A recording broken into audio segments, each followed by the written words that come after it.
Hello, what's up guys, everybody, dezo nk'ibisanzwe. Hanyuma muri kano kanya unyemerere dukore account registration ndetse tuna submitting our EVM wallet kuri Alichain. Niba warakoze Alichain mu minsi yashize wabonye ko nari nagukoreye video yerekana uburyo wa submitting your EVM wallet ndetse ukanakola account registration kuri Discord. Ariko mu minsi yakurikiyeho nago Discord yabo yakomeje gukora. Nabonye abantu benshi bakomeza kuvuga ko Discord ya Alichain bari bayihakinze, ariko nago nzi uko byari byagenze, nago nzi ikibazo cyari cyavutse muri make. Gusa ariko ubu ngubu biri gukunda. Niba utarabikoze ngiye kukwereka cyase ngiye kongera mwibutse uburyo wabikora. Uhite ubikora nonaha kuko ubu ngubu hasigaye iminsi itageze kuri 3.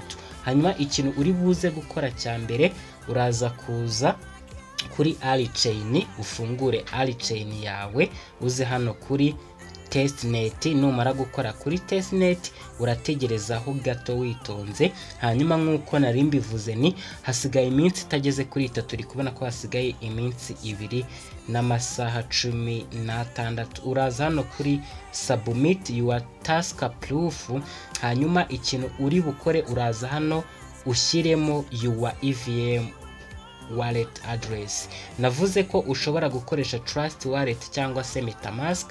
Ngiye gukoresha Trust Wallet. Iyi ni yindi account ubundi iya mbere nari nabikoze neza cyane. Hanyuma nyamara gufungura Trust Wallet, ndaza hano kuri add funds. Kimwe nuko nshobora gukora hano kuri copy, nakora kuri copy cyangwa nanyura hariya kuri add funds, bahita banzana hano.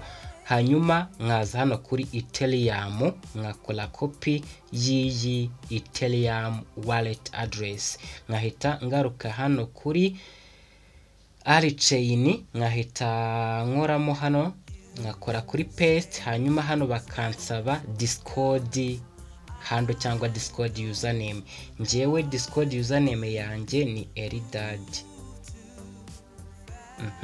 Eridad gutya. Hanyuma bakansaba gushyiramo Twitter username cyangwa se X handle. Okay, ikintu ndi bukore, ndaza hano nandikemo @eridad1 kuko iyi niyo username yanjye yo kuri Discord. Mitenza hano kuri verify balance. Hanyuma nze hano kuri submit, unkurikire tujyane 5 kuri 5 guys. Okay, hanyuma hano uri kubona ko bahita batubwira bati task proof submitted successfully.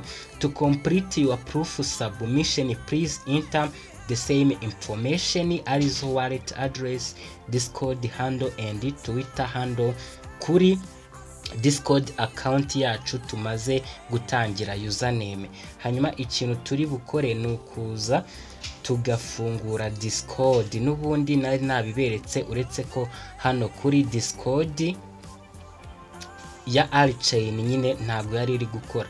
Hanyuma ikintu ukora, uraza ukaza hano kuri Alichain, ugaklika kuri Alichain. Uri kubona ko ntabwo bagusaba kunyura kuri Alichat n'iki. Okay, duhita tugera kuri iyi page. Hanyuma ubu ukwiye kumakinga sure ko uri hano muri Alichat. Hanyuma ukaza hano ukandikamo // ni kano kamenyetso, ugahita ukora kuri send. Iyo ukoze kuri send hahita haza ibingibi Ali account registration boot. Uhita ukora kuri send nyine gutya. Hanyuma iyi page ihita iza hano, bakagusaba gushyiramo ya EVM wallet address. Okay, ni iyi ngiyi yari kiri kuri clipboard. Hanyuma tukaza hano tugashyiramo Twitter handle. Mwibuke Twitter handle yanjye ni @eridad1. Okay, @eridad1 gutya.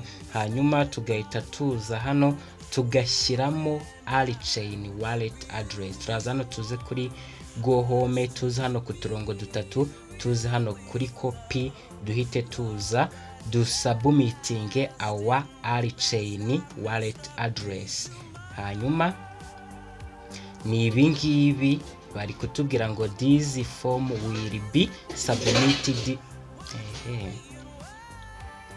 Hanyuma uri kubona ko bari kutubwira ngo this form will be submitted to Alchain, do not share password or other sensitive information. Turahita tuza hano kuri submit, hanyuma tube tumaze gukora ibyacu byose neza cyane. Hanyuma ngira ngo dore n'abandi bantu baba bari kugenda babikora babisubmitinga. Nizere ko muri iyi minsi mikeya 2 n'amasaha 16 asigaye uri busubmitinge information zawe. Ubonye hari ikintu utakoze neza, uri kubona ko ufite amahirwe yo kuza ukagikosora unyuze hano kuri edit information. Hanyuma reka nizere ko ukomeje kumererwa neza, mwifurije weekend nziza, Imana ikomeze kurinde, tubonane mu zindi update ndiho ndagutegurira. Bye bye.